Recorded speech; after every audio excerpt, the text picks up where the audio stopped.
Ki jingil kai ke MLS kan sedang ke arp atrik mentap nai Februari haka baka Inter Miami kan sekun Persia ya ke Los Angeles. Kata haka arp atrik mentap nai Februari haka por prabaji menstep. Bat ke Inter Miami ke deru ke klub ke badang Yokur ya ke MLS Cup haka ne ke ayom ke baladem.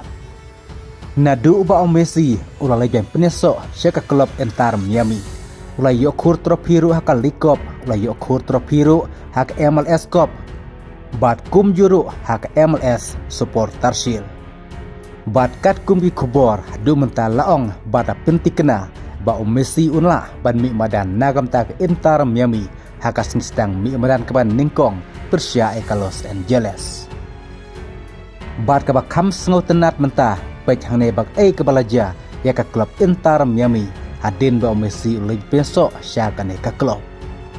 Nadu ba Messi ulai pensok syaka klub Inter Miami. Gum taru ka jingmi juga klub Inter Miami klaku bunsya ba ne ko mensua. Kata na ka $1 million syaka aspa $1 million.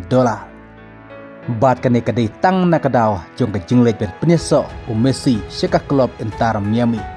Bat kum juru daya ka por jung Messi mentah bag Inter Miami kadang Yokur trofi ningkong haka bag Inter Miami kampat Yokur trofi menaru kepadang deru ke klub padang temai kepadang Suseng Hausnem arajar katpra bar ke bag kam sengotenat susu nagam taki fans kinong kersian jo Messi kadai namar pementau Messi ulah deuta player bar rem dortam haka MLS bat om datang Messi mereka tim Inter Miami barok kawe ke klub Inter Miami klat daim ta ka tim kabarem dortam na baroki klub na baroki tim haga MLS kum taru mentas satang katto kanisngi ngas ngautenat ban pech se kejinikai haga MLS na mar kejinikai kedestang haga arpo atarik mentau penai Februari bat ngin sein ningkong ya Messi bon mi madan biang haga kejinikai ke MLS haga step jung ke arpo atarik kublai sibun